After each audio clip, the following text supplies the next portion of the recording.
bienvenue à tous sur ce deuxième rendez-vous déjà du 12-12 de 2021, votre entracte culturelle à l'Université de Lorraine. Je vous rappelle le concept, c'est de vous donner tout simplement la parole à vous, étudiants, personnels ou autres partenaires, pour partager vos découvertes, vos coups de cœur culturels. Donc, on vous donne l'occasion de discuter avec toute la communauté universitaire, que ce soit autour d'un livre, d'une exposition, d'un opéra, d'un film ou tout autre objet culturel. Il s'agira de musique aujourd'hui. On a un format qui se veut court avec 5 minutes d'intervention de notre invité du jour. Et puis ensuite, on vous laisse la parole après l'intervention globale ou pendant l'intervention dans la partie commentaire si vous ne souhaitez pas prendre le micro. Et nous accueillons donc aujourd'hui Michel Robert, ancien collègue et très jeune retraité, puisque ça fait un an qu'il profite de sa retraite. Bonjour à toutes et à tous. Je vais essayer de vous faire partager aujourd'hui, je ne vais pas dire ma passion, presque mon admiration pour non pas un objet culturel, mais un personnage culturel, en l'occurrence Jacques-Joseph Victor Higelin, plus connu sous le vocable de Jacques Higelin. Pourquoi j'ai cette envie de vous le faire partager? Parce que pour moi, Jacques Higelin, c'est un de mes premiers souvenirs très forts de concert. Le premier concert de Jacques Higelin auquel j'ai assisté, c'était de mémoire en octobre 1978. C'était au Parc des Expos à Nancy. Ce n'était pas forcément un lieu extrêmement bien prévu pour les concerts, mais à l'époque, il n'y avait pas de Zénith. Donc, c'était dans un des halls du Parc des Expos. Concernant les concerts d'Higelin, on avait sur le ticket l'heure de début. Bon, on ne savait jamais quand ça allait commencer. Et surtout, on ne savait jamais quand ça allait terminer.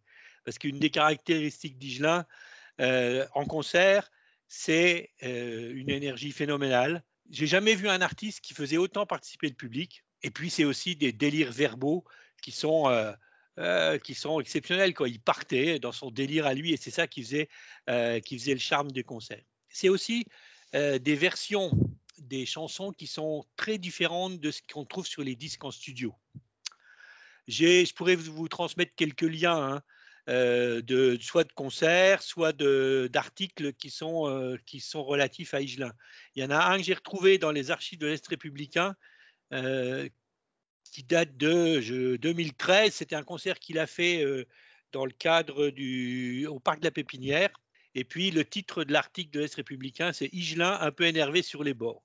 Et toujours dans le même article, il y a un commentaire d'un spectateur qui a été rapporté par le journaliste, et le commentaire est toujours aussi fou en vieillissant.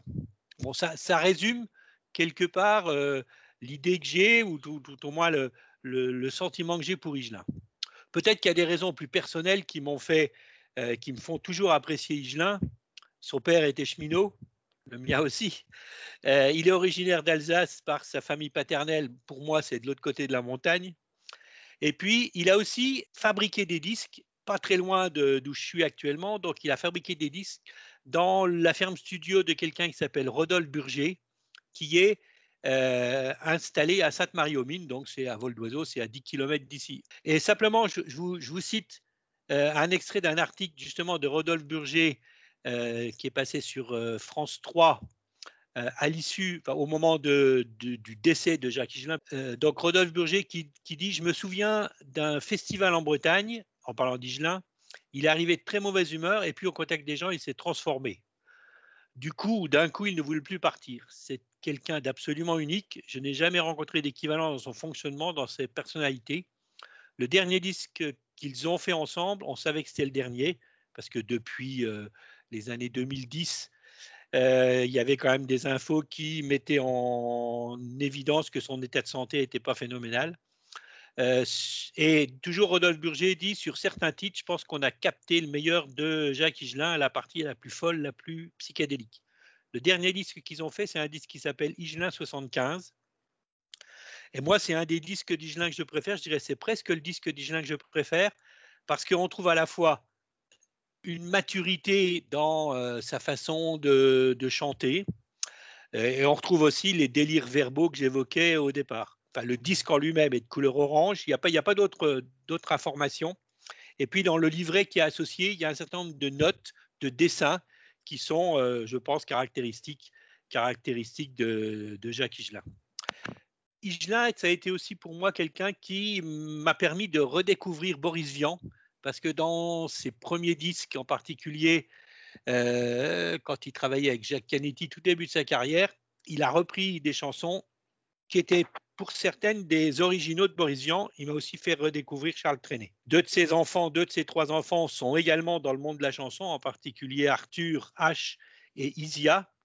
Et il y a un moment fort exceptionnel que vous pouvez retrouver sur YouTube, qui est lors de la 34e édition des Victoires de la musique. Arthur H et Isia ont interprété une chanson de leur père, donc qui est « Je ne peux plus dire je t'aime », qui est une chanson de l'album Caviar pour les autres. Il était décédé en avril 2018, donc c'est un moment que moi je considère comme émouvant. Un autre moment émouvant, je l'ai revécu tout à l'heure en regardant La neige tomber. Je m'étais connecté sur un site, toujours YouTube, qui permet de retrouver un concert qu'il a fait à la Philharmonique de Paris le 24 octobre 2015.